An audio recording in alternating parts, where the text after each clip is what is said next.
Ladies and gentlemen, welcome to the podcast where if you thought NXT wasn't dead before, welcome to the funeral. It is Lost in the Midcard. Here we are. It's the go-home show before All Out. We got All Out this Sunday, Labor Day Sunday.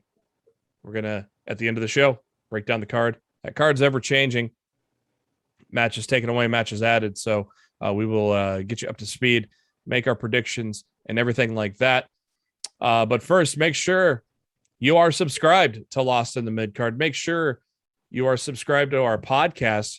Just search for Lost in the Midcard and just subscribe that way. And that way you'll know every time a new episode comes your way, typically on Thursdays. Also, the video version of our podcast is available, and that is on the YouTube. Also, just search for Lost in the Midcard. Head to our website, litmcpodcast.com, for the latest links there as well. We have switched servers on our podcast, so definitely I need to update, work on getting the links updated here eventually. But if you are an old podcast listener, definitely go look for the new feed and subscribe to that, as we're going to be going through Anchor going forward. I'm your host, Jeremy Bennett. You can find me on the Twitter at JB Huskers, as always. My co-host, he is on the Twitter at RawF Showtime. It is Mr. Matt Black. Matt, how you doing? That's how you do a go-home show.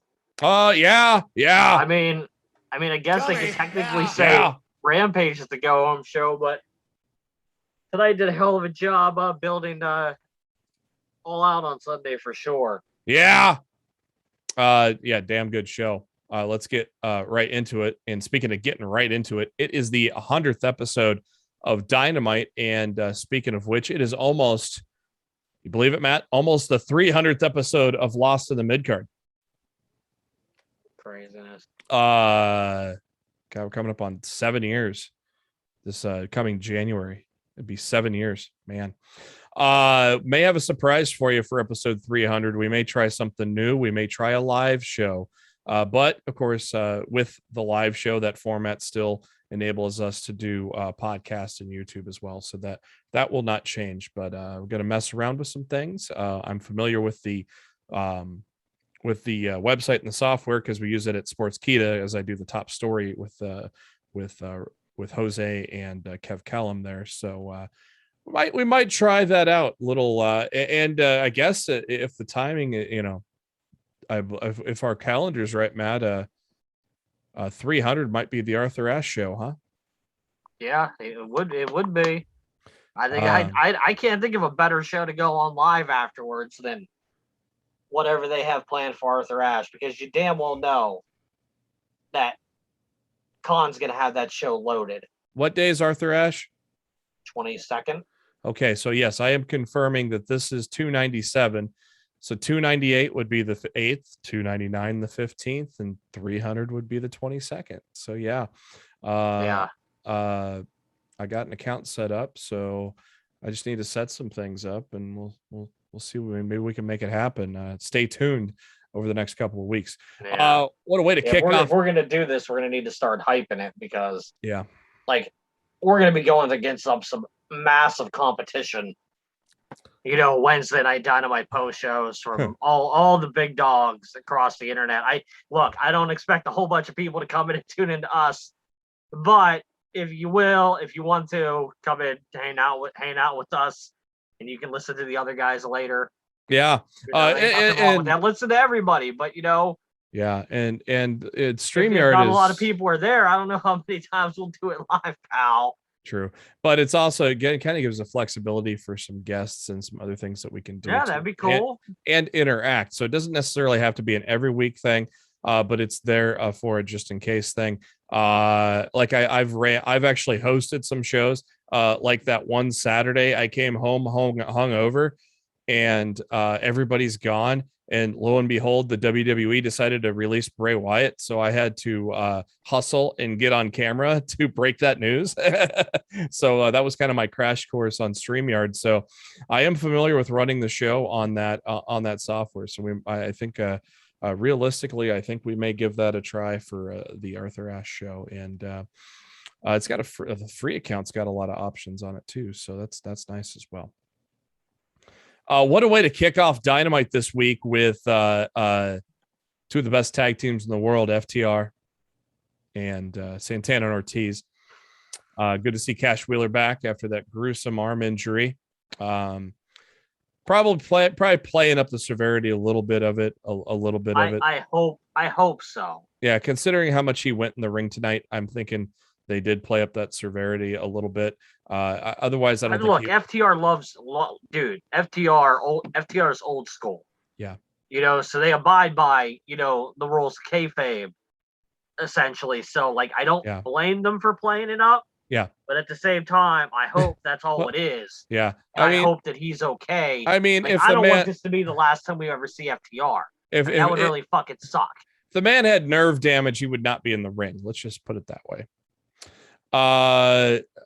Awesome tribute to the Midnight Express and the late great Bobby Eaton by FTR as well. Of course, FTR. I mean, like you said, old school tag teams, so that they're gonna rep those original tag teams. And this was the match that we didn't get, wasn't it, Matt? This was a lengthy match, no injuries. We got all the way through it, and it was tremendous, wasn't it? Yeah, this is the match I wanted the first time. I was very happy to be able for them to see it doing it, and yeah, I thought they killed it. I thought it was a great way to start the show. Yeah, tremendous match. A huge pop for the Three Amigos by Santana. The lung blower and double face buster got the win for Santana and Ortiz. I am sticking to my guns that they are winning the tag titles at Arthur Ashe, but who are they winning them from? Stay tuned for the end of the show as we make our predictions. Yeah, they kind of threw a curveball in my face tonight. Well, but I need to constantly remind myself that AEW, this is AEW doesn't book things like WWE books. Yeah, exactly. Cult of Personality hits. We are in Chicago. CM Punk. Hey, it's Ricky Raby's time. We'll talk about heels later too, by the way. I got caught up on that, and tremendous goddamn show, and we'll talk about that later. But it is CM Punk time. And Punk talking about how if anybody's sick of him yet, if they are, then they're just WWE marks. I just immediately had flashbacks to Rampage, Matt. Where don't call me a mark. Oh man, old Taz. How about Danny Garcia in 2.0 attacking CM Punk? Did you expect Punk to get physical? Did not. Loved it though. Fucking loved it. I had chills from the second he got jumped to the end of that segment. Like, I had fucking chills, bro. I was very emotional. Look, dude, that has to close the show, right? You think so, but at this point, like, that dude, at this point, I'm going to make this comparison. This would be like WWE putting Hogan and Rock on before Triple H and Jericho. Yeah. You can't do it. I know I'm always a big proponent of the title must go on last, but to me, you can't. You can't. Yeah. That crowd is going to be dead for Omega and Christian if you close the show with that. You have to put Punk and Darby in the main event. I see why they didn't do this segment last, though, based on what we ended the night on. So I see that. I understand that. Truly a awesome moment, though. And I mean, it still speaks volumes of how much faith Tony Khan has put into 2.0 and Danny Garcia putting them in these big spots, attacking these big stars, and doing a good job too. Darby Allin and Sting making the save, and Sting with a Scorpion Death Drop. Darby with a coffin drop, and what did Punk do, Matt? What did Punk do? Very nice, very Neville. GTS motherfucker. A good Nighthausen. Little good Nighthausen. I can't wait till we get CM Punk Kenta, man. Oh, Sting on the mic saying he admits he's always wanted to share the ring with Punk, and said it felt good clearing the traffic, and says that he will not be at ringside on Sunday. Great. And I got so excited about Dynamite, I forgot all about Rampage on Friday. Yeah, they got quite the card for Rampage too, man. Yeah, Rampage week. God, man, opening Rampage match. Lucha Brothers and Jurassic Express tore the fucking house down. Probably the best match of the week of any show, any brand, was that Lucha and Jurassic match on Rampage last week. Lucha Brothers getting the win, advancing to face the Bucks in the cage at All Out. That was a tremendous match. Mira, poor Fuego, gets gets beaten down the ramp, and then loses his mask and eats a boot from Miro. Welcome to AEW, right? Yeah. I love how on the Sammy vlog how they set him up. Like Miro wants to talk to him, how QT set him up. Fuego, you dumbass. Oh man, why believe QT? He's a piece of shit. Come on. Eddie Kingston sporting the DMX shirt, making the save. Oh man, this has not had enough build to it, but I can't wait for that match. Bunny and Taikanchi had a decent little match there, and forming a new little friendship with Penelope Ford. I like that friendship. And then the main event was 6-man tag, just a tag. Sorry, Kenny Omega and the Stooge, Brandon Cutler against Christian Cage, Frankie Kazarian, and how about them dance moves by Cutler? My God, pal. Cage and Kazarian, good guys get the win there, and off camera, Punk comes out, and Punk and Christian and Kaz address the crowd, send them home happy. So that was pretty cool. That's on YouTube if you want to see it. They do some cussing. So there you go. We got Rampage out of the way. Back to Dynamite. Tony Schiavone meeting with MJF. What a great introduction of MJF too. He didn't hide how much he hates MJF when he introduced him. MJF cutting a great promo. Basically saying that on Sunday the music dies. Orange Cassidy and the Best Friends continuing their feud with the Hardy family office, and Orange taking on Jack Evans. Matt Hardy getting a cheap shot in to start the match to give Jack the upper hand, but don't go get a beer during picture-in-picture, Matt, because Orange Cassidy got the win while it was in picture-in-picture. And after the match, my God, pal. Yeah, after the match, Big Money Matt comes out with an attack. Wheeler and Chuck make the save, but then the rest of the Hardy family office come, and then Jungle Boy and Luchasaurus come out and even the odds up, and everybody gets a big pop because we hear Jungle Boy's music. Eddie Kingston cutting a promo from Miro. Oh geez. And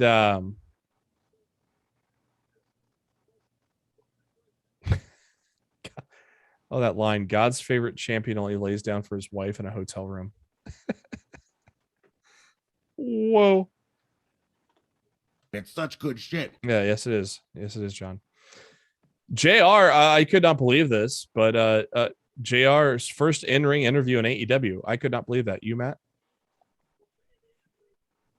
To me, I think that lends the validity to what Cassidy Haynes confirmed over the over the weekend that JR is going to be transitioning out of the Mm-hmm. commentary booth into other roles within the company. He was I think this was the beginning of that. And he JR refuted those claims, of course. Did he really refute them though? I mean, all he said is news to me. You know, like he didn't say this isn't true. You know, he just said news to me. You know, it's just, you know, that could mean anything. I know. But he's also emotional as he introduces Chris Jericho, which is making people think Jericho's going to lose. I think it's still all a work, right, Matt? Oh, we'll save it for the end of the show. Yeah, we'll save it for the end of the show. We're doing predictions. Great promo by Jericho. Great interview with JR. Good stuff in the ring there. Loved it. Good stuff there. Brian Cage, Powerhouse Hobbs. They had a decent match. Probably going to have a rematch somewhere down the line, thanks to a little cheating by Ricky Starks and hitting Cage with the FTW belt.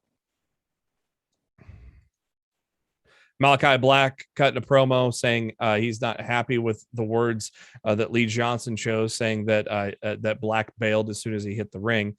We'll see how that goes on Friday, right, Matt? Oh boy. What the hell? The Gun Club turning heel. What the hell, Matt? Is there anything sacred left in this world? Look, it's just about damn time Tall Paul understands what it's like to have someone turn heel on him. You are correct. It is bittersweet revenge. You are correct. Who, like Denise Salcedo said on Twitter, who had Billy Gunn turning on Paul White on their bingo card for 2021, or maybe that's you that said it. I can't remember. A lot of people talked about bingo cards. It was her. She's stolen my 2021 wrestling bingo card gimmick. It's fine. I'll allow it. Gimmick infringement. It's fine. I like Denise, but I've been doing the 2021 wrestling bingo card all year. My debut on Sportskeeda, my very first show was with Denise, and I was with Denise, Rick, and Jose. We did our year-end awards. That was my very first on-air bit with Sportskeeda, so to speak. Yeah. She also said, she said she was going to start filling out a 2022 bingo card. So I said, put a Hook tagging with Tommy Dreamer. My God, pal. I can't wait. I mean, I'm excited to see Hook debut eventually, man. Yeah, they're building him the right way. They're not putting him in the ring until they're 100% sure that he's ready. Yeah. And I think once he gets his first match, people are going to be fucking amped for it. He got a good coach. So, dude, if he's half as good as his father was, yeah. Oh boy. Yeah, look out. Oh boy. And he won't have Vince McMahon holding him down. You heard what Kurt Angle said, right? Ugh. You heard that interview? I don't know of a reason. Like I know just Taz got buried on WWE Night 1 after his match with Angle. No, Angle said that Vince wanted to stuff him. I can't remember the words he used, but Angle said Vince basically wanted to shut him down as a wrestler by putting him on commentary on purpose. So he didn't want him to wrestle. Not surprised. Nope. Vince has had a habit of doing that throughout his entire run with WWE. Yep. Randy Savage, perfect example. Oh yeah. Yeah. You know, Savage didn't want to be done wrestling, but Vince wanted to put him in the booth instead. I mean, this is what Vince does. And the problem with Vince is Vince never changes. Well, now he's going to kill NXT. And if he's forced to change, as soon as he secures his victory, he sinks right back into his old comfort zone of where he used to be. Yep. Like he never truly changes. He reluctantly goes along for the ride, and then he reverts to his old ways when it's over. Dr. Britt Baker with a free agent announcement, baby. No, it's not. It's not Adam Cole. But she did announce that Jamie Hayter and Reba will be entering the Casino Battle Royal, and then she just totally slighted Rebel without her noticing, saying when Jamie wins, like saying Rebel didn't have a chance, huh? And then says she has a big free agent announcement, and that big free agent is Adam Cole, baby. No, just kidding. It's Britt Baker. She has re-signed a long-term deal with the company. I didn't realize she was a free agent. Yeah, I don't think she was. No, okay. I think that's part of the whole. I think that's part of the whole gimmick, man. I know somebody that's a free agent that over there, in that camp, baby. And boy, did they tease that later on with Tony Schiavone. Dude, to me, they started teasing it as soon as they said that Britt Baker had a free agent announcement. And then JR goes to Tony, did you expect it to be somebody else? He did everything but say baby on that line. Yeah, to me, AEW is not a stupid company. No. And if they thought that they weren't going to get Adam Cole, or if Adam Cole wasn't already under contract, I don't think they'd be making these teases. Because I think it would be a detriment to their company to tease the fans that they're going to get something and then not give it to them. Yeah. That's why I knew when they started teasing Punk, I knew Punk was coming in. Because Tony was not going to fuck his fan base over by teasing something and then not delivering. Yeah. If Punk didn't show up at the first dance, boy, would he be in trouble. So yeah, I mean, to me that like those kind of things just they're no-brainers. They're no-brainers to me. So I can't wait to see Bryan Danielson on Sunday. I can't wait to see Adam Cole as early as Sunday or as late as Arthur Ashe. I think he debuts no later than Arthur Ashe. He debuts sometime between this Friday and September 22nd. One of those shows between now, September 1st, and September 22nd, Adam Cole will be, on AEW television. Wouldn't it be something? Because who won that match between Cole and Bryan when Cole had that run on the main roster? Cole. Okay, man. Because they were building NXT as the dominant brand, because Cole was the NXT champion at the time. Remember those days? Well, yeah, because those were the days that NXT was freshly competing with AEW on their television. Fucking A, man. How the mighty have fallen. But it's okay, baby, because this baby is going to AEW. Now let's get Creed and Cesaro over there, and we can create a whole new party. Whole new party. You know what day it is. Ain't gonna be the party for long. Nope. I think the party is gone. I'll tell you what. Penelope Ford and Ty Conchi was a good match. I liked it. They both did pretty good there. And then I was super excited. I saw some people complaining about it. I thought the match was good. I thought they really the crowd at first was like, eh. And by the end of it, I thought the crowd was totally into it. And he was super hot for Anna Jay's comeback, which I predicted, by the way. You did. I absolutely loved that. I marked out for that one. So I love Anna Jay and Ty together. They are awesome. It just made sense. They've been building a story for the past week and a half that the numbers were against Ty Conti. Mm-hmm.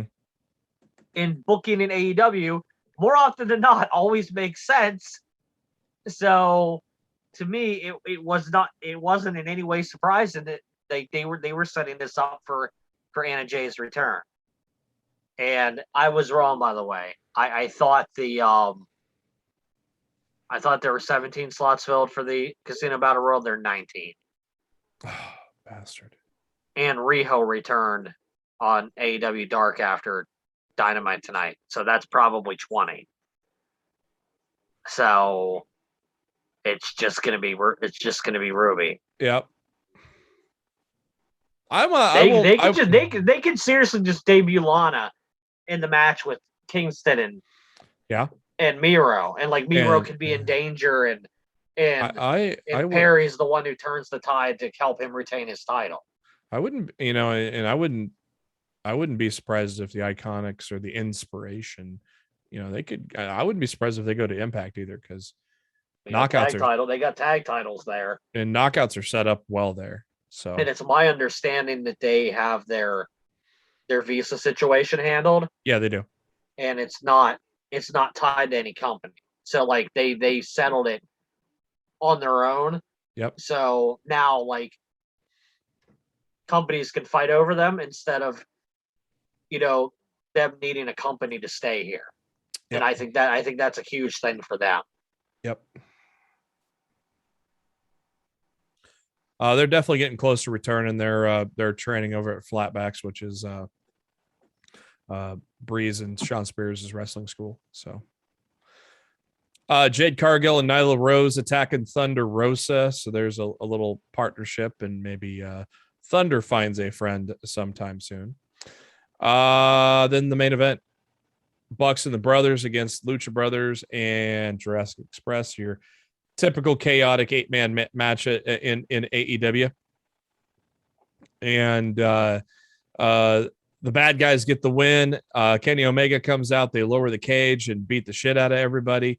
Christian came out, and Frankie came out. Everybody came out. And then they're trying to get some reinforcements, but Cutler, of all people, held them off with the spray. And we go to the credits while the Elite is standing tall in the cage. And after the TV went off in the air, video surfaced of Tony Khan getting angry at the Elite on the ramp. That did not air on TV, so it'll probably show up on AEW socials here probably later on tonight as well. Very interesting, but a very good go home show, right, Matt? Yeah, no, I enjoyed it. I thought it was a great episode of Dynamite. I know some people thought last week's episode wasn't great. I enjoyed it. I mean, it wasn't an amazing episode of Dynamite or whatever, but it was still, can't be every week. It was still enjoyable and fun. Yeah. So like now it's just like this week I thought they rebounded. I thought they had a really great show, and I'm very excited to see Rampage on Friday and All Out on Sunday, and it's gonna be a good time. We'll be had by all. Yeah. If you will. If you will. Speaking of Dusty, let's talk a little let's talk about NWA. Have to. I did not watch Empower yet, but that's the only one I'd want to talk about. I heard it was good though. Empower was excellent. NWA 73 did everything it could to put me to fucking sleep. I thought that show was trash. Yeah. NWA 73 was all right. I didn't think it was good at all. It was all right. I very much enjoyed Empower. The only thing I didn't like about Empower was the commentary, and that train wreck carried over into NWA 73. So, was it Joe Gatto, Velvet Sky, and Tim Storm on Empower as well? Yeah, and a lot of times they had like a 4-man booth too. Like they were rotating people in and out, and they had some guy, I don't even remember his fucking name, but yeah, they're just fucking terrible, dude. Just terrible shit.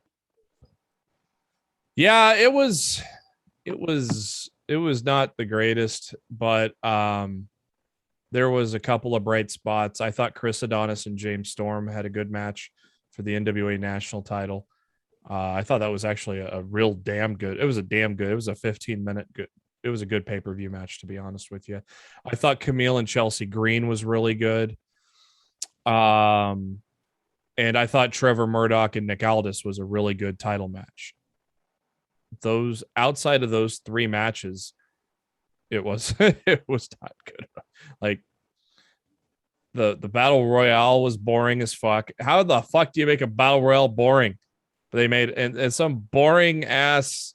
Dude, the fact that JTG didn't win that fucking battle royal is a perfect highlight of everything that is wrong with the NWA. And you got some boring, generic creative wrestler that makes it gives creative wrestlers a bad name. That's how generic this guy was. It's fucking trash, dude. He was trash. Some dude from Impact. I can't remember who it was. I was totally bored in Battle Royal the whole time. I was thinking, well, at least JTG is going to win this. At least JTG is going to win this. And then they didn't fucking let him win. Yeah, and I'm like, what the fuck is this company thinking? Yeah, I thought. But then I remember this is the same fucking company that has Tyrus as a fucking champion and Velvet Sky on commentary. So Velvet, yeah, she's not good on. Dude, commentary. I love. Sorry, Bully. I love Velvet Sky as a wrestler, as a human being. Sorry, as a Bully. Personality. Sorry, Bully. Love Velvet. Sorry, as Bully. A commentator, she just isn't good. Drizzling and I'm shits. not sorry. I'm not sorry about it. Drizzling shits. I want her to get better. Like, I really want her to get better. But there's a whole bunch of people that are just flooding her timeline this weekend, telling her about how great of a job she did. I had to turn off her retweets because she was retweeting everybody that told her how great of a job she did. And I just continued to bite my tongue over and over and over again. And now you have no tongue. Yeah. And look, God. and like I said, I love Velvet to death. But my God. Tyrus looked like shit in the ring too. The only thing of why I saw they didn't do JTG is because he's already held that title. I would have almost rather have Mims win it. I figured it was going to come down to JTG and Mims. Then you had this mystery guy, and this mystery guy turns out to be the most boring fucking jobber in the world. They just have Father James Mitchell with him. And then the tag match was boring me to death too. It's just, there were 3 matches on the card I liked.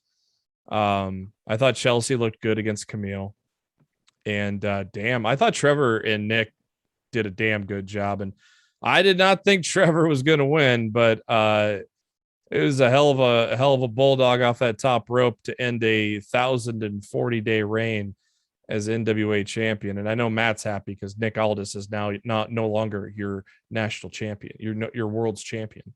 So I know that makes Matt happy.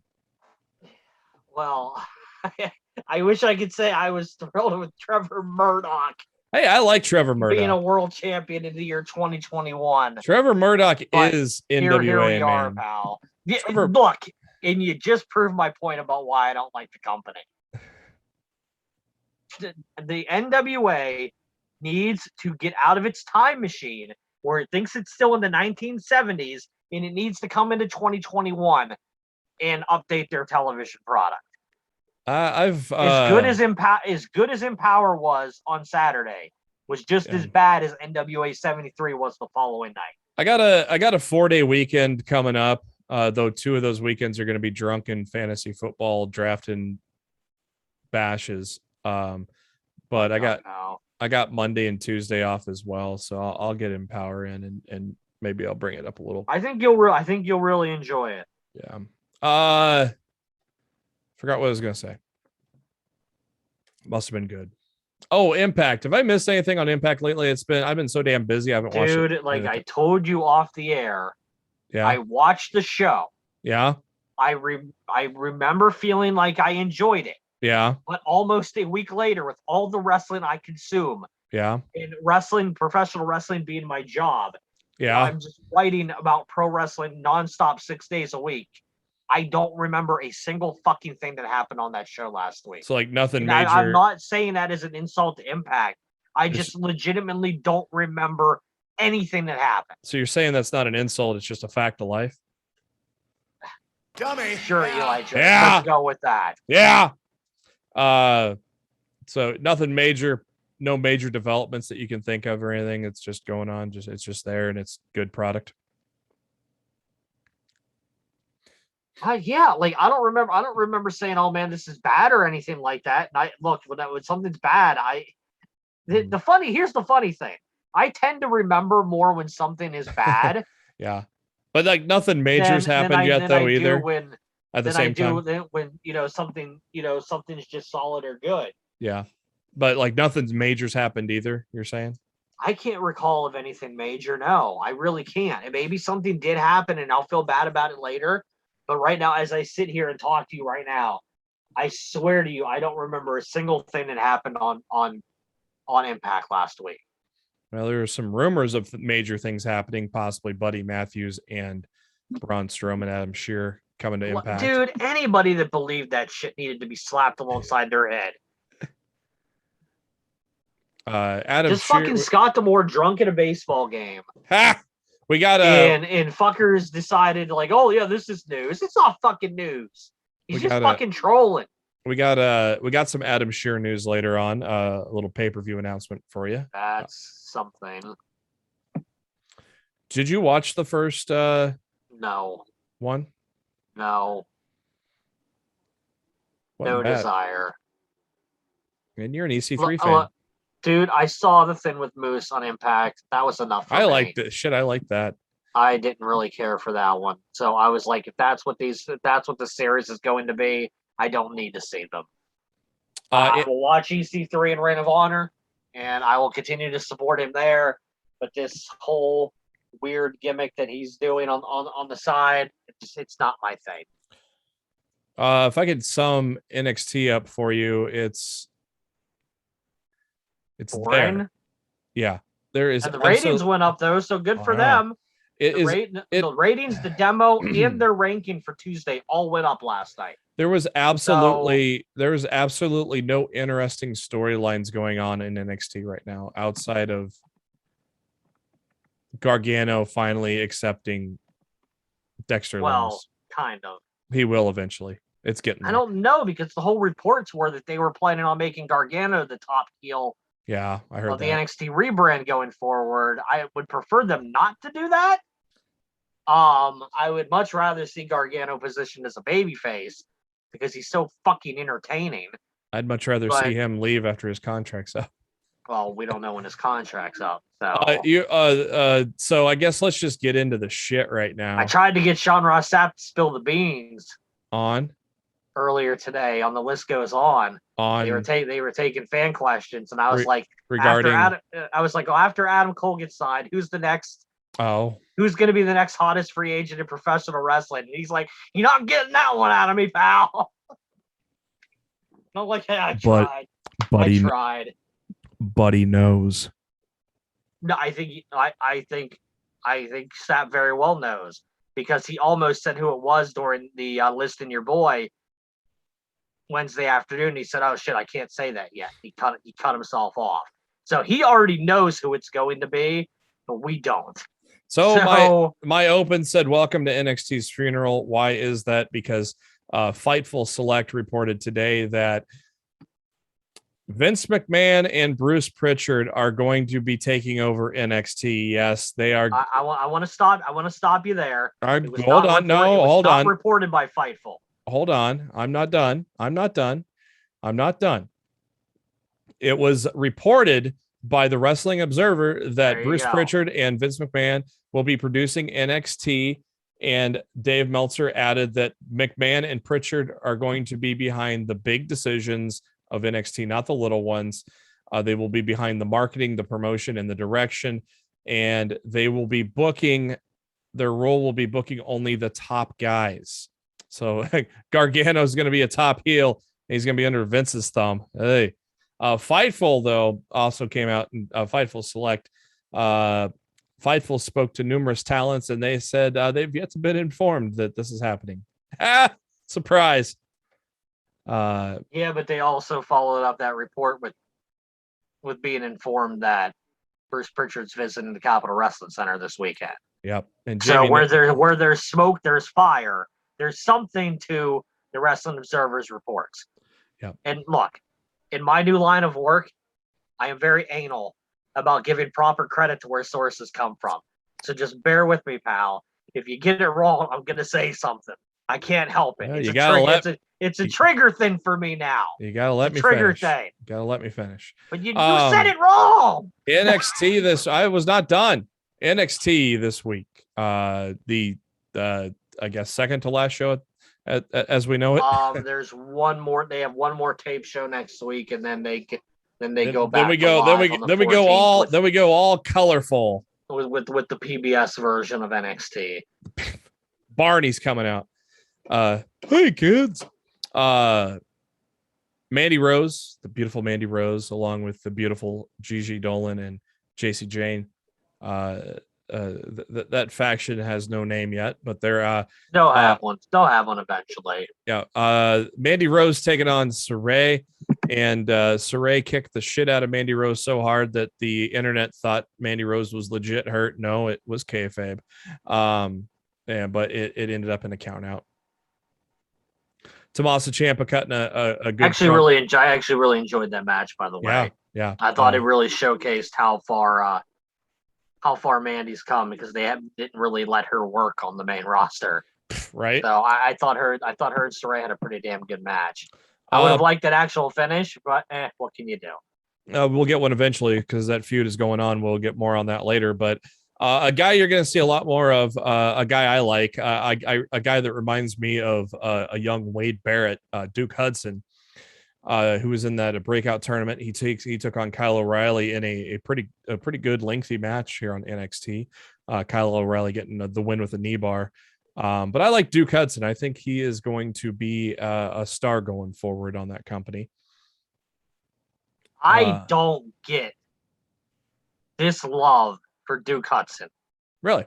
At all. Like, I'm seeing everybody on the internet kiss this dude's ass, acting like he's the second coming to some fucking great WWE superstar. And maybe I'll see it 6 months from now, but right now, I don't fucking see anything in Duke Hudson. Well, he is creator wrestler number 8. If you've listened to the show, I think he's bland as fuck. If you listen to the show for 300 episodes, you know that I'm usually onto those things sooner than Matt. That's bullshit. Nope. That's bullshit. Nope. That's bullshit. I was on to Corbin before you were, and he was popped out. Elias, and then he blew up. Yeah, you're on to 2 people that I'm still not on to. I got a big list. I know. That's bullshit, dude. You're bullshit. Ilya Dragunov saying he's going to the UXT. Look, people can go back and listen to episode 297 100 episodes from now when Duke Hudson's working in Impact Wrestling or somewhere after being released. Right, okay? Right. Ilya Dragunov saying he's heading back to the UK. Everybody's saying don't go. He says he'll be back, though. I'll be back. Kaylee Ray with a little sit-down interview. He's gonna go hang out with Pac in the fucking UK for a bit, I guess. Right? Fucking Pac. Stop traveling back and forth between countries during a global pandemic, Pac. Grayson Waller is apparently the new tag partner for Drake Maverick. They took on Imperium and lost. Gargano and LA Knight had a good match, probably the highlight of NXT last night. I thought that was that Mandy Mandy and Ciampa winning in the main event were probably my 3 highlights of the show. Yeah, if they would have gave Mandy a little more time and had a finish, it probably would have been a little better. They gave Knight and Gargano about 15 minutes with LA Knight getting the win. Yeah, against a former NXT champion.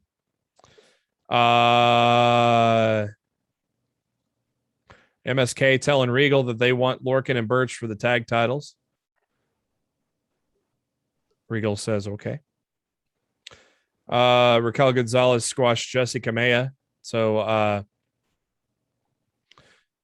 she's defeated all of that little group except maybe Frankie Monet. Maybe we can get a little title feud going there, Matt. I wouldn't mind that.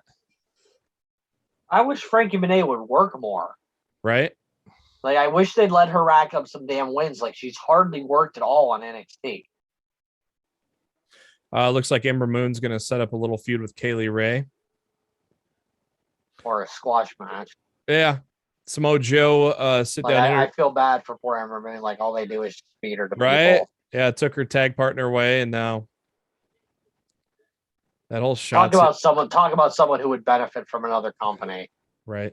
That whole I think shot. I think Ember Moon would crush it in AEW.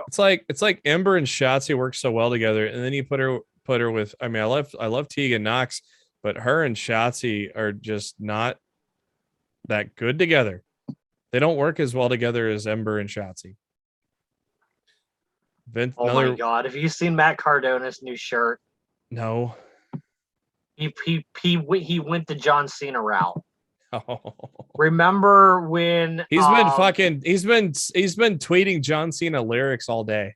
No, do you remember when Cena had that shirt, like that was the Cena hate shirt? And like I hate Cena, I've seen enough or whatever, and WWE was selling them, and all the idiots that were buying them were really just putting money in John Cena's pockets. Yeah. Look at his new shirt. I just put it in the chat.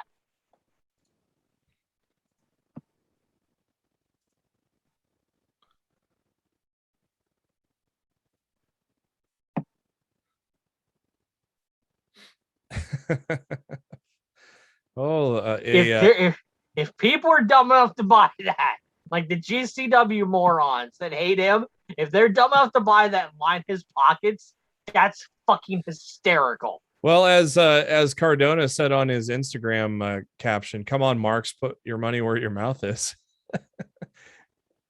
Oh man. When is Cardona wrestling this weekend? He's got to be in Chicago. He's got to be defending that belt in Chicago, right? I don't know. I think GCW actually had a show earlier tonight. And I don't think he was on it. I thought the first GCW show was Thursday this week. I don't. Freaking Marcher said there was one tonight. Maybe. Well, they have like I don't follow GCW like everybody else does. They have like 8 shows this week, so that's insane, dude. Fuck you, Matt. Mark Cho's gonna buy that shirt. I bet you. How much you bet? He better not. I take that shirt personally, damn it. And I don't get any fucking money for it. Nope, you don't. You don't. He's gonna buy it. Watch it. I bet you he will. Because I'm gonna tell him to. Better not. He better not.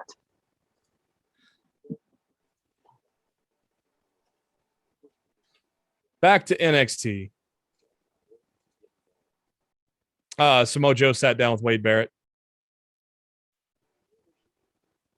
Did you just say NXT sat down with Wade Barrett? Samoa Joe sat down with Wade Barrett. Got it. Talked about the tryouts in Vegas, and saw his family, and this was a weird promo. Yeah, it didn't really set anything in motion. Like to me, this was nothing tonight. Nothing on this NXT set anything in motion, to be honest. I'm curious if we saw our first glance last night at corporate Samoa Joe. Oh? Like a corporate Samoa Joe gimmick, and he's gonna be like a heel on NXT going forward. Like I like just something about the promo. Yeah. Screamed corporate Samoa Joe to me. And maybe I'm wrong, and maybe I'm reading too much into it. And motherfucker, you had to message Marcho about the shirt already. He's already messaging me. You son of a bitch. You son of a bitch. Look, if we only have one person watching our show live because everybody else is watching all the other more popular people in a few weeks, I guarantee you Marcho will fucking be there marking out in the damn chat. Yeah, I need to tell him about that. My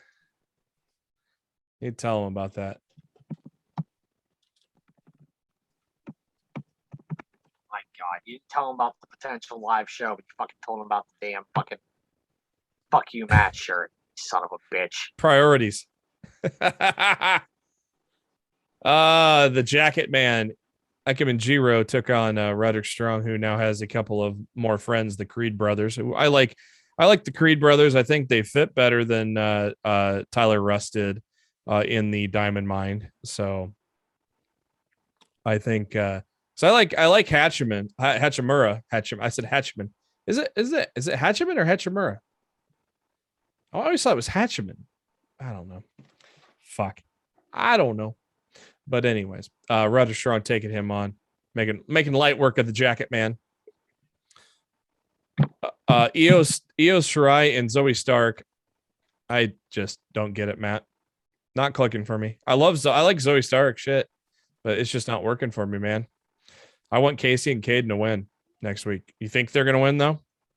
I told you last night, WWE's done a tremendously incredible job of making me not give a single fuck about either of their women's tag team divisions. Yeah. So I don't fucking care. And I was so excited when this company introduced women's tag team titles. And they've done shit. And they've just fucking ruined it all. So my problem is I think that the NXT's got a hard on for this opposites attract story. So they're gonna fucking win.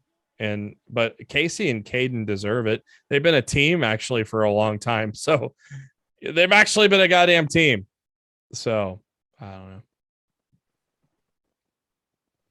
We got Cameron Grimes interviewed by Mackenzie Mitchell, talking about how talking about the $1 Million Man, and then the grizzled young veterans walk up with a fake $1 Million title, and they mocked Grimes for having the toy title, and Grimes drops the title on Gibson's foot, and we got a weird sound effect that went along with it, and then Grimes tossed some money and left. I wonder who they got.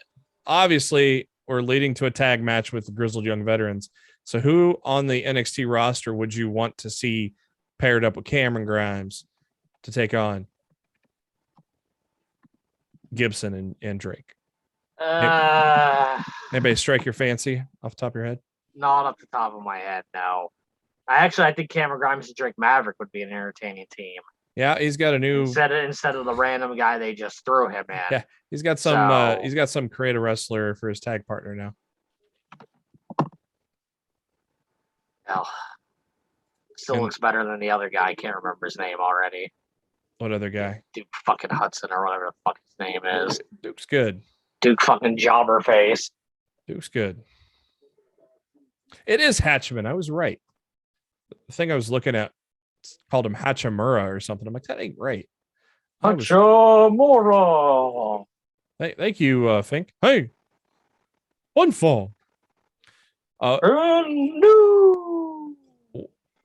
What's Austin Theory? Did he leave the way, or what's going on there? Are they calling him up? He worked a bunch of dark matches over the last few weeks, so maybe he's getting a look at to be brought back up.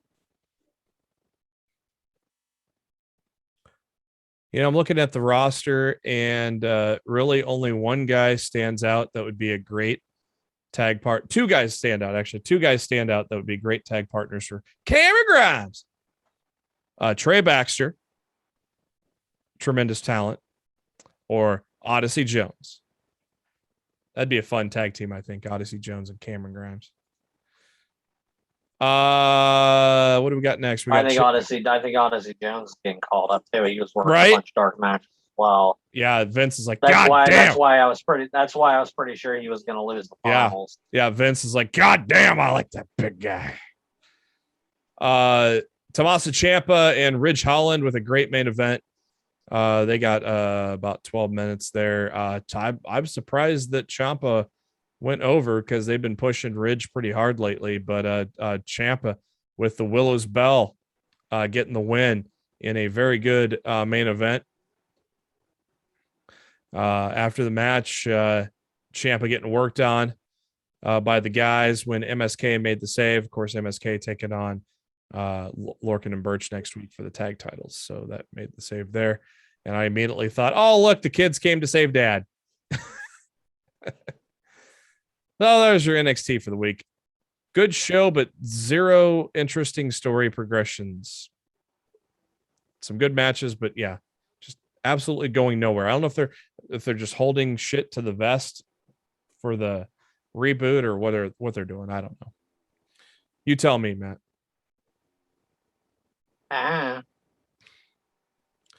SmackDown, the A show. Now it's definitely the A show after Vince is getting his hands on NXT, right? Yeah, I don't think you could even debate that. I bet you now Vince spends less time on SmackDown. I bet he devotes more time on his USA shows. Just thinking. Oh, the man comes out. Big pop. Oh, look, we're trying to make her a heel.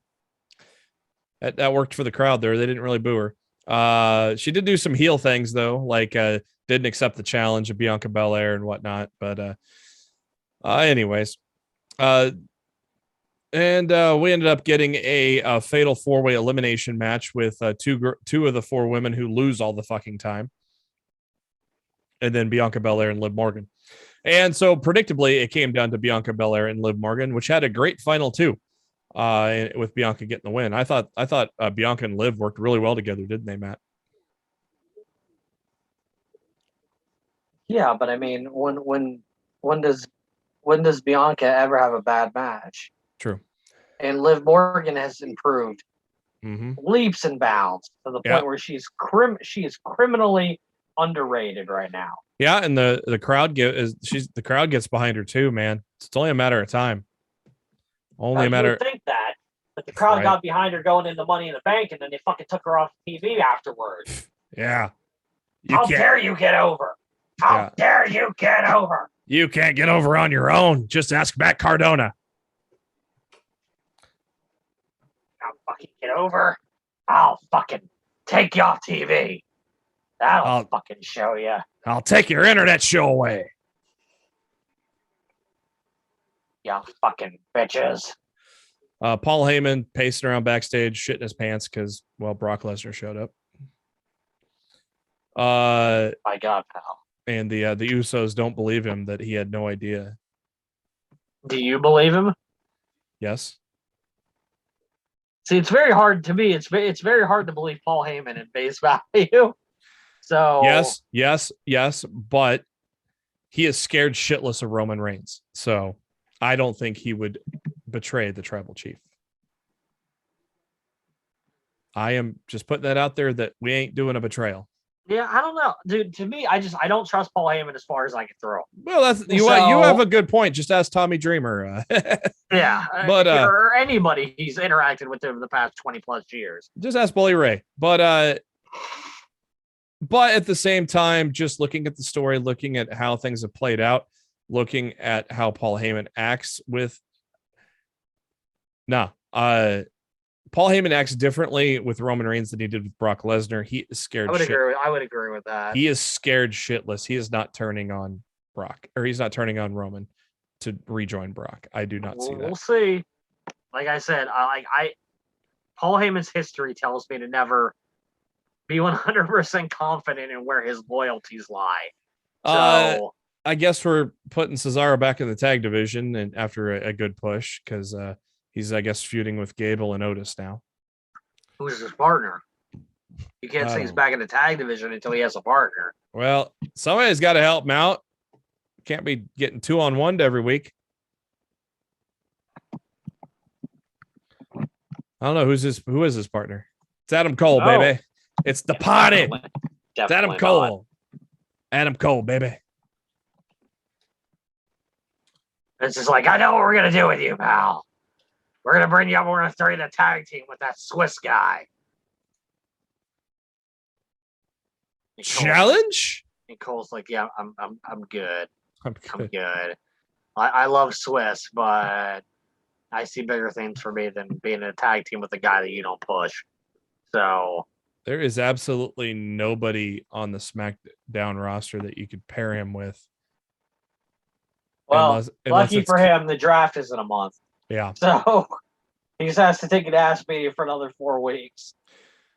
The only 2 people that would come to mind right now are Kevin Owens, or if you turn Sami Zayn face.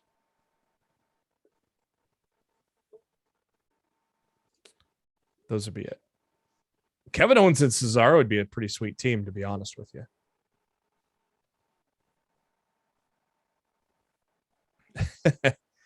And after being bomb-ass Baron Corbin for a while, he hit it big in Vegas, and now he is Happy Corbin. What'd you think of Happy Corbin? Meh. I liked it. I enjoyed it. I enjoyed the whole thing with him. So I'm excited to see where it goes. So far so good.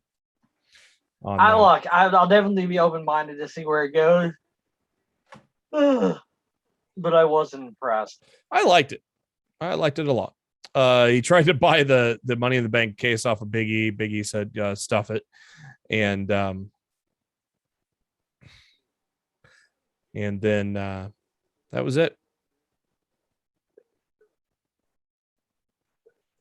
Big E threatened some violence, and Corbin said, I'm good. I'll get out of here with my money and my fancy hat. Seth Rollins wearing some kind of animal around his neck and looking quite weird, quite crazy. Told Edge thank you and had a creepy smile on his face. So be interesting to see where Seth Rollins goes from here. That was a little weird. We got Shinsuke Nakamura and Rick Boogs taking on the Dirty Dogs. And I tell you what, Rick Boogs has looked good in the ring last couple weeks. And they have showcased him pretty well in the last couple weeks as well, as he got the pinfall in this match with him and Nakamura getting the win. Naomi, welcome to SmackDown. Sonya Deville didn't care. I seriously, as much as she's like been getting into it with like Liv Morgan and now Naomi, I think we're getting close to having Sonya back into the ring, don't you think, Matt? That's what I'm hoping for. It's exactly what I'm hoping for. Dominic Mysterio against Sami Zayn. Sami getting the win. We're getting ever so closely to Dominic turning on his father. It's happening. Then we got the Roman Reigns family celebration, and Paul Heyman was in Gorilla, not going out, and Roman asked him what he's doing, and he said it's a family celebration, and Roman goes, "Your family, Paul." And I almost shed a tear, Matt. I almost had a tear in my eye. Finn Balor, as he should, interrupted the family celebration and said, screw you, I want a match next week. And there we go. We got a match next week for the Universal title. Finn Balor and Roman Reigns.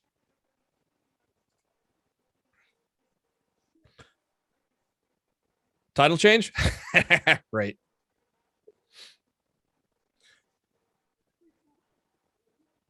Who is going to take that? I don't want Lesnar taking that title off of Roman, but he probably will, won't he?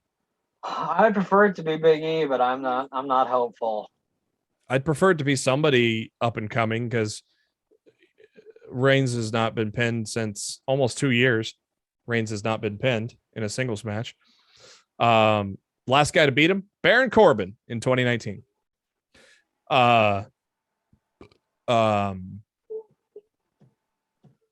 Yeah, I don't know. I really don't want Brock to beat him, but who knows? Who knows when Brock's going to be back? Shit, people thought he was going to show up on SmackDown. He didn't. So, Monday Night Raw. Yeah, it happened. What do you think of the Nikki ASH and Rhea Ripley tag team?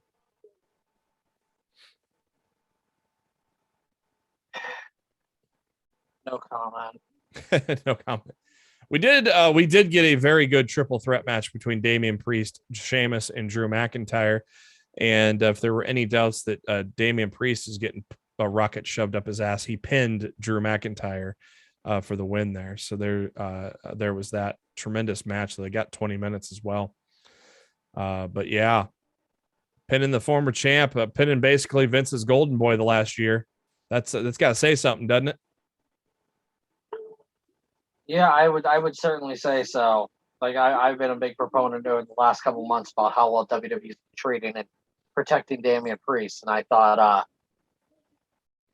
Monday was a perfect example of that.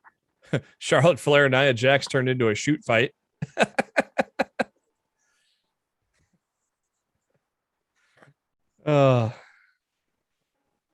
Always something with Nia, isn't there?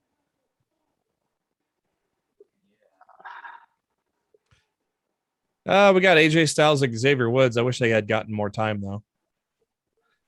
But I mean, it's good that they're putting Woods in a lot of big singles matches the past year though, so I'm kind of happy for that.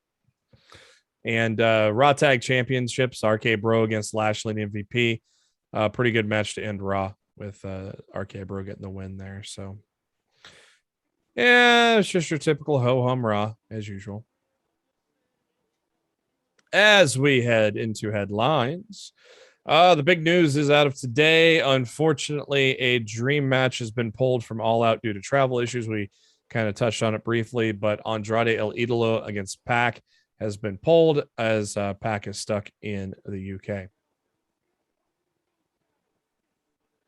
That means as a result, the Women's Casino Battle Royal is going to be moved up to the main card, and a replacement match for the buy-in will then soon be announced. Probably, if we judge it based on watching Dynamite tonight, it could be Orange Cassidy and Matt Hardy rematch, but we'll see.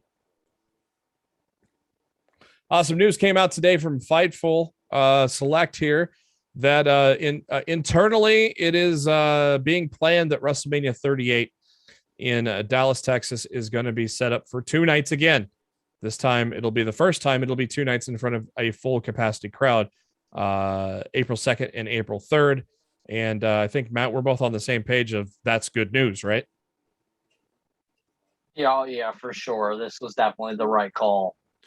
Because Jesus Christ, sitting there for 8 hours. That one last WrestleMania that was one night, it was like almost 8 hours, wasn't it? Yeah, it's way too fucking long. Yeah. The 2-night shows are a much more digestible way. And WWE can make more money by holding 2 shows, making people buy 2 tickets instead of 1. I mean, it should be a win for them all the way around. Exactly. More people running through the merch booth, more people going to everything.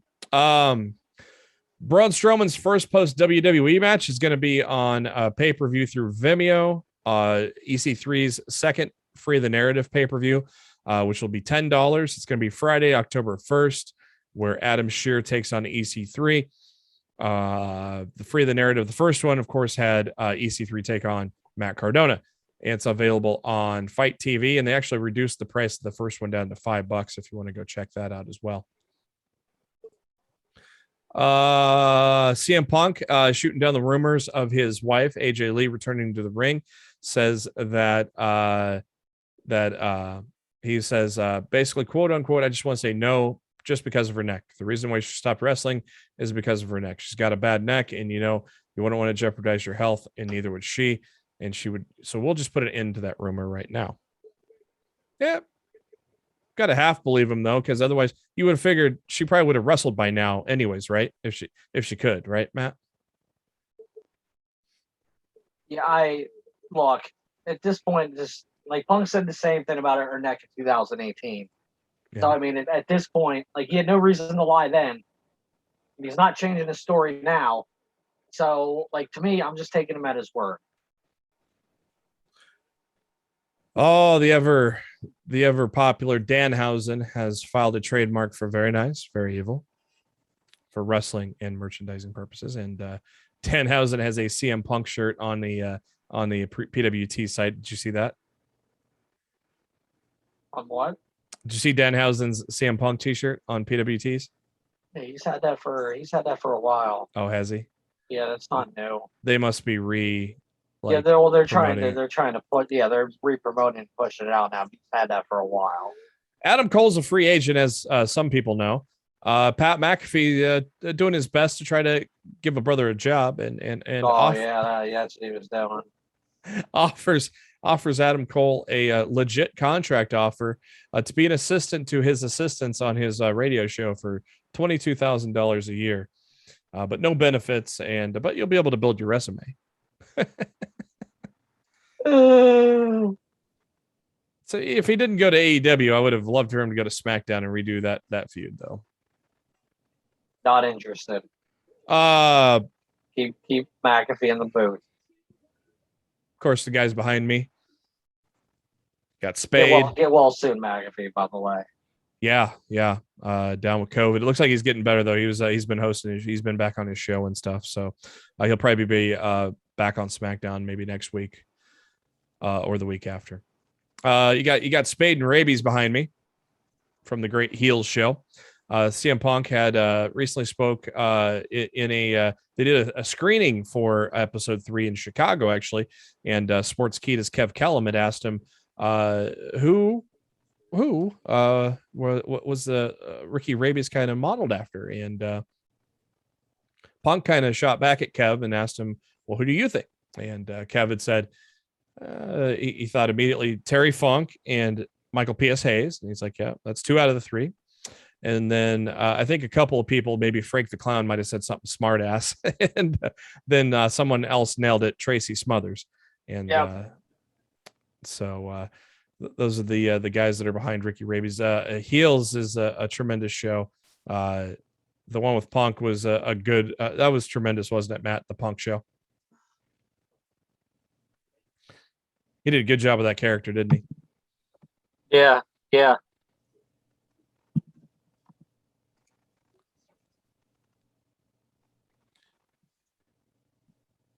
Some good news for Drew McIntyre fans. I'm afraid I've got some good news. Thanks, Barrett. Broken Dreams might be coming back. The great theme from Drew McIntyre that was done by Shaman's Harvest. If you remember, that band had a few hits back in the day. That was his original song, I believe. Fucking great song, and a lot of people have been pushing for that to come back, and Drew says it may now come back. So good to hear. Now we just need Lobster Head, right, Matt? Dude, Lobster Head should have never gone away. Right.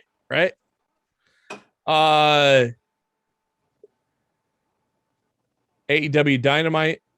CM Punk's first debut on Dynamite last week. 1.172 million. So they got back over the million mark after a couple weeks away from the million mark. 0.48 in the demo as well.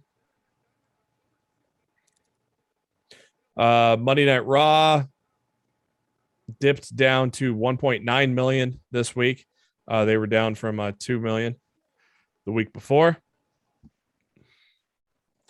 NXT did for the second straight week went up amazingly, 717,000. The demo at a 0.17 though, Poultry 0.17.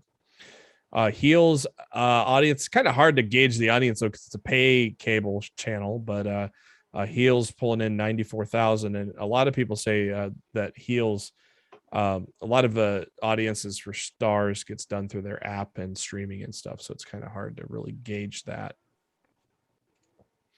Rampage fell back down after the debut of Punk. 722,000 though on a Friday night at 10 o'clock Eastern. Still not a bad number because they won cable on Friday night with the demo at 0.34. So they got to be happy about that. Brock Lesnar has some contract information and whatnot. He is going to be brought in as a babyface, and he is going to be in for roughly, I think they said 8 to 12 matches during 18 months? Is that the number they gave for the contract, Matt? It's a year and a half. Yeah. Shows the power of Brock Lesnar being able to make weird, random ass deals like that. You can thank CM Punk for the payday. Right? Yeah. Vince broke that Brock emergency glass there. All Out is coming to a theater near you as well, September 5th. Some participating theaters include Cinemark, AMC, Harkins, Galaxy, Marcus, Imagine, Studio Movie Grill, and Cineopolis. So go check your local movie theater. You might be able to see AEW's All Out in the theater. Yeah, I'm good just watching in my house. I'm already going to the theaters once this weekend.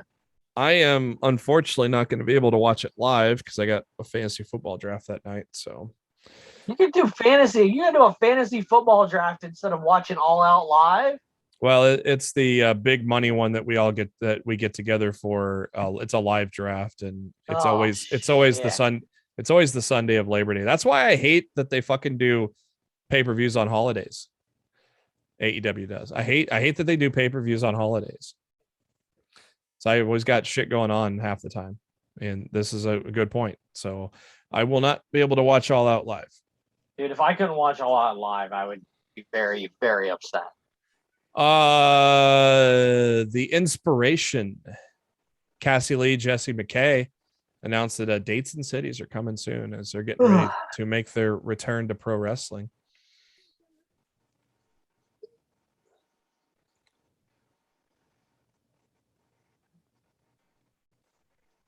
Bray Wyatt is no longer with the company, but that didn't stop the Fiend from getting some new merch as the Christmas Fiend Funko Pop came out.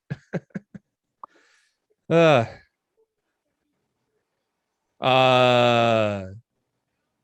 going to be bumped in October for the baseball playoffs, the World Series. Or actually, I don't know if it's the World Series at that time, but yeah, it is. Late October, it's got to be the World Series. Yeah, October 15th and 29th will be moved to FS1. 15th and 20. That is 15th and 22nd. It said 15th and 29th, according to PW Insider. So they might be wrong on that. Because the fucking World Series don't last 2 weeks. That doesn't make any sense. I don't know. Yeah, I'll look into it later. Sasha Banks is not scheduled to return to TV this week. They're hoping for her to return by the MSG show on the 10th of September next week. Well, the God and still no word on to why she's been gone. There's been a lot of absences that have been there's with no explanation. Kofi, Scarlett, Sasha. It's like you wonder if Vince is just pulling people off TV to troll the internet or something. I don't know. There's just no rhyme or reason to it, but probably something with Sasha because obviously they had changed the SummerSlam match. The thing is, I can't help but think anytime someone's off TV out of nowhere right now, I can't help but think COVID. Yeah, and it's just the world we live in now. Your mind just immediately goes there every single time. You can't help it. Yeah, like Meltzer said, WWE knew 8 days in advance that Sasha was not going to be at SummerSlam. So, all right, moving along. NWA returning to pay-per-view on December 4th for Hard Times Part 2. It's gonna be hard times watching that pay-per-view. Oh boy. What'd you think about Flair though on that pay-per-view? That's probably the best thing on that show because we didn't have to listen to the commentary during it. Oh. Just Ric Flair shooting for 5 minutes. Shit, that was longer than 5 minutes. I think it was 10. Was it? Yeah. I don't remember how long it was, but it was lengthy. He was definitely shooting, pal. Yeah. And Billy Corgan goes, when Ric Flair's in an NWA ring, he can say whatever the hell he wants.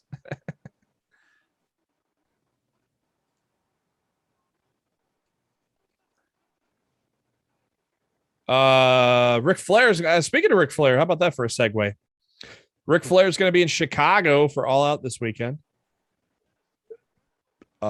Where he but now the match he was there for kind of right fucking packed, dude. You think he was gonna be accompanying Andrade to ringside? I hope so. Yeah, because maybe they get him another opponent. Because Flair and Andrade together in AAA made Andrade look like a fucking mega star. Right? Yeah. Maybe they get a replacement. I mean, I don't know.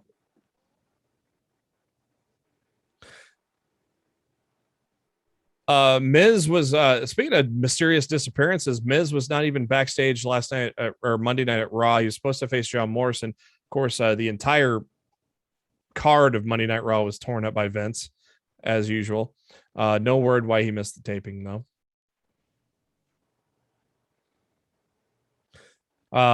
Some people wondering where Asuka's been. She's got her arm in a sling, so must have some sort of arm injury. That don't look good. Yeah, that's not your normal sling either. That was a heavy duty fucking sling, man. Yeah. Looks like we got a name for the Queen of the Ring tournament. Looks like it's gonna be called the Queen's Crown Tournament, as WWE has filed the trademark for it.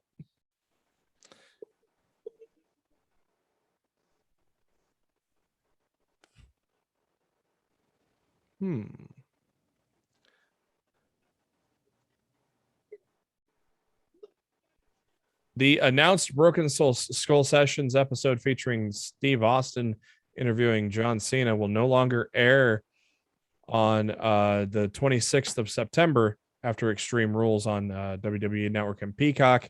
Instead, they're going to air with Seth Rollins. No idea why they're doing that, but okay.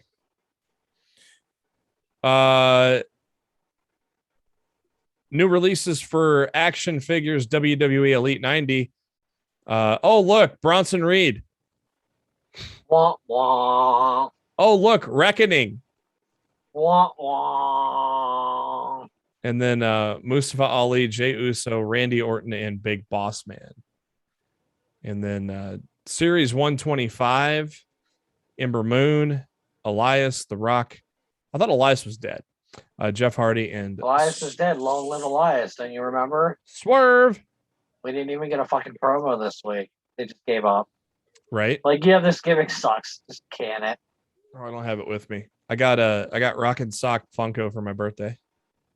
Ah, that's cool. I actually saw that on I think I saw that on an Ethan Page vlog lately. Yeah. With like The Rock and like the tracksuit with the title. Is that the one? Oh, I have to look. I got a Rock one as well, but I got a Rock and Sock one too.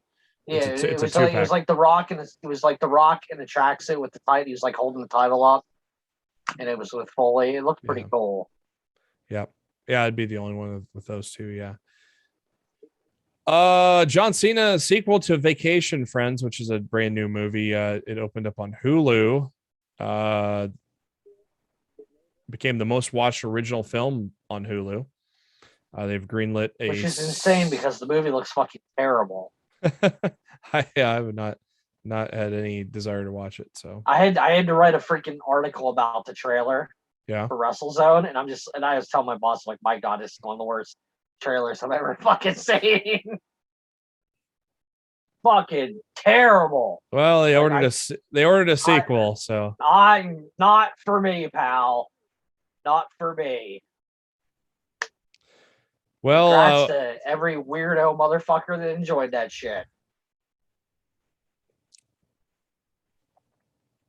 Well, we heard earlier this week that, of course, due to Hurricane Ida, WWE's return to New Orleans has been postponed. It was scheduled for October 1st, I believe.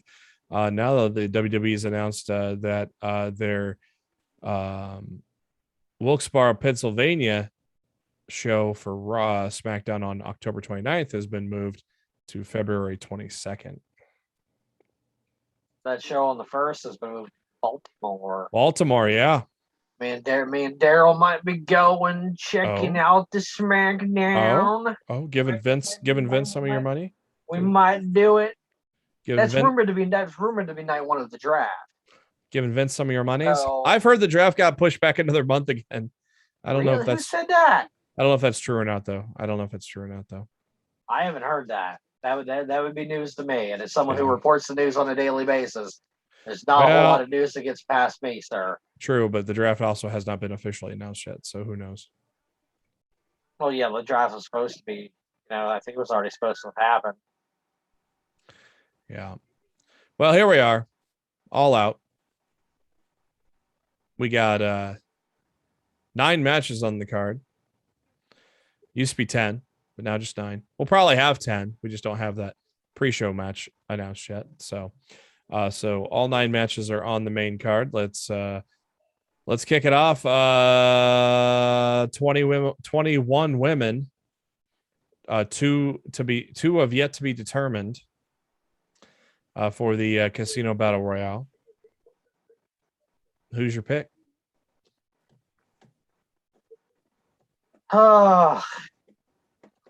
Like an easy answer would be freaking Thunder Rosa or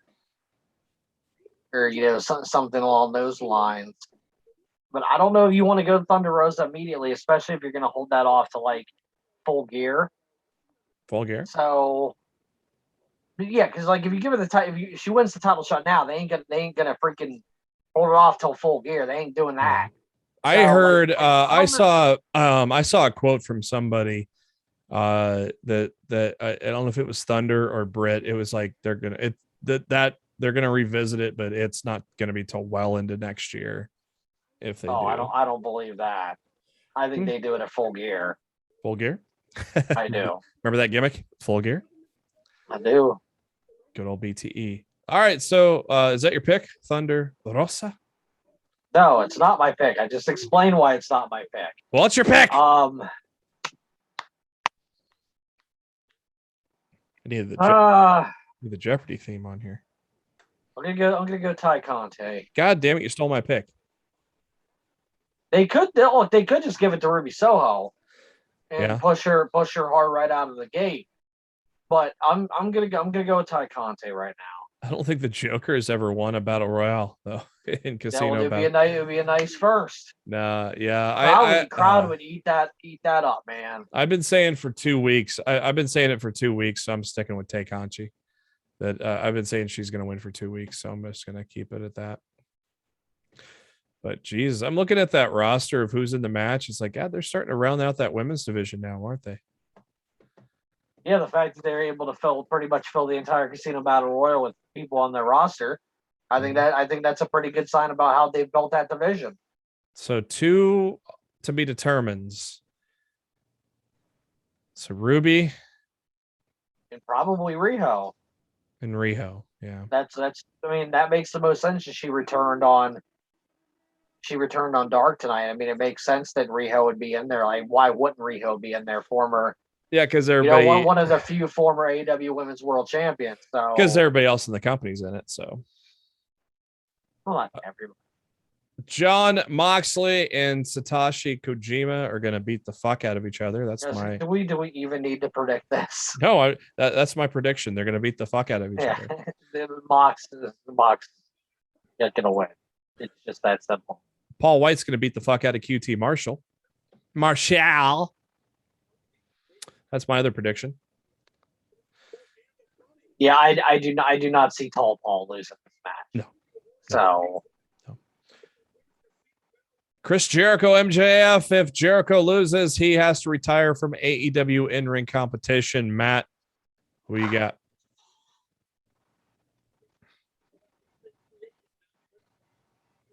Logical booking says Jericho wins this. Yeah, I initially thought. I'm gonna stick with Jericho. This is one of those matches I feel can go either way. Yeah, it can. But I'm gonna stick with Jericho for now. Jericho got emotional when he brought up the fact that this could be his last match in AEW, which he pulled me in. Then JR got emotional tonight. So maybe he's thinking his buddy's done. Everybody's getting emotional, man. Everybody's getting too fucking emotional. So I think Chris Jericho has a lot more he wants to do in AEW. I don't think he would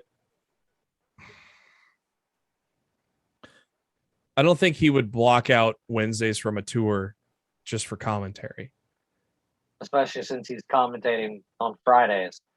Yeah. Some of those shows are live. So yeah. No. No. I think I fully expect Chris Jericho to win. I don't think he's done. MJF has beaten him 3 times. I think it'd be a really anticlimactic way to go out.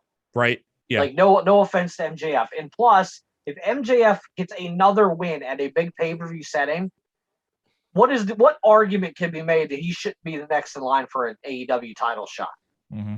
And a match between him and Omega doesn't make any fucking sense whatsoever. No. So he has to lose. It would be you have fun. to keep him out of those top rankings, and a loss will do that. The promos would be fun between him and Omega as heels, but it doesn't make sense. And we all know Hangman's coming back for the Full Gear run. So full gear. So yeah, I'm gonna go with Jericho. TNT Championship, Miro versus Eddie Kingston, and yes, sir. We're gonna have the Mad King rolling to New York with some gold. I'm picking Eddie Kingston. I think Miro retains. We got ourselves a little disagreement for the first time finally. Splitsky. It only took to match number 5 for us to not agree. Steel cage for the tag titles. Bucks and the Lucha Brothers. Matt, what do you got? I was pretty damn sure that the Bucks were winning this until they beat the Lucha Brothers pretty much clean tonight. This ain't WWE. I know, but I also can't. The Bucks could escape the cage. Like, I mean, is escape the cage? Is that a role in AEW? Like, they've only ever done one cage. They've only ever done one cage match, so I'm not sure what the. I would assume so. Okay, if I could see the Bucks escaping the cage instead of pinning the Lucha Brothers on Sunday, if that's an option. If it's pinfall or submission, I don't know. Maybe the Lucha Brothers are transitional champions, and they drop those straps to Santana and Ortiz a few weeks later and at Arthur Ashe. Yeah. I don't know, man. Like something. I think either way. Like Santana I thought for sure I thought for sure that one of the Bucks were going to get pinned by one of the Lucha Brothers tonight. I thought for sure that's what was that was going to be the finish, or we weren't going to get a finish at all, and we kind of got into the schmoz that we got into. But man, I don't think you put them on the Lucha Brothers just to have them take them off. I don't think so either. But that was. I'm still going with that. I'm still going with that story that I've been going with for ever since it was announced that Santana and Ortiz are going to win the tag titles there. So I'm going with the Bucks. Finish to that main event really threw me off, man. Well, that's because you watch too much WWE. Well, really been the main show in town for most of my life. So yeah. Can you really blame me there? Yeah. So I'm going the Bucks. Are you going Bucks or Lucha? I'm going Bucks, but I don't feel good about it. Here's a softball for you. I the next 3 are probably softballs anyways. AEW Women's Championship, Britt Baker, DMD against Chris Statlander. Yeah, there's no way Baker's dropping this title. Nope. Like there's just no way in hell. Kenny Omega versus Christian Cage. No way in hell he's losing. He's losing that title to Hangman Page at Full Gear. I'm really shocked they didn't turn this into a winner-take-all ladder match. I'm really, really surprised. And the fact that it's not a winner-take-all makes, to me, all the more obvious that Christian's not winning. Yeah. So. No. Hangman's taking it from Omega. That's the story they're going to go with at Full Gear. And CM Punk versus Darby Allin. Yeah, we ain't bringing him in for the first match in 7 years for him to lose, are we? No. I sure as hell wouldn't think so. He'll be putting over a lot of people in his years at AEW, but not Sunday night. Not Sunday night. He'll be beating Darby Allin on Sunday. And it's going to be a hell of a fucking match. Yeah, I'm very excited for that. Man, it was so good to see him get physical tonight. I did not expect that at all. That was awesome. All right. That's going to do it for this edition of Lost in the Midcard. Thank you for tuning in. Once again, we're on podcast, any of your favorite podcasting apps. Search for Lost in the Midcard and look for a little thing that says new feed. That's going to be our new feed for the podcast through Anchor. That is our new host. So please give us a subscribe on the podcast side of things. Also subscribe on the YouTube as well. Take a look at us on the YouTube. Give us a subscribe, hit that bell icon when you know every time a new episode comes your way.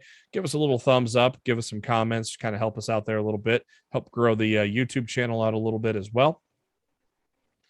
We're on the Twitter at LITMC Podcast. Also, our links are on our website, litmcpodcast.com.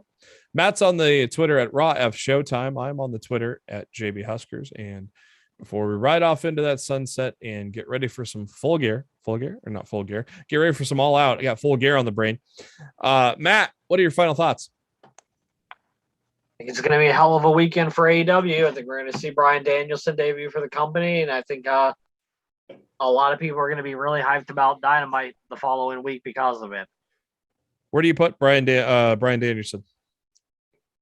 I think he comes out after the Punk and Darby match, and him and Punk have a stare off, and I think they book Punk versus Daniel. I think they book Punk versus Danielson and Arthur Ashe. I think they do. I think they go right to that match. Boy, that rating is going to be through the fucking roof. And that's going to be our 300th episode, man. After Arthur Ashe will be our 300th episode. Insane. And what a time to be a wrestling fan. Yeah, you got your indies. Your GCWs have been putting on fun shows. All other indie promotions as well. It's a big weekend for GCW. A lot of shows there too. I've been enjoying the product. I've been watching that a lot lately. God, AEW killing it. Impact is doing a hell of a job. They're going to be getting some talent, more talent too. Bound for Glory coming up not too far away from here. Who knows what happens with NXT now? But we'll see what happens. But time will tell. But hey, let's enjoy Sunday. It's going to be fun. We'll talk about it next week on the show. So thank you for tuning in to Lost in the Midcard, and we'll be back at you with our All Out review next week.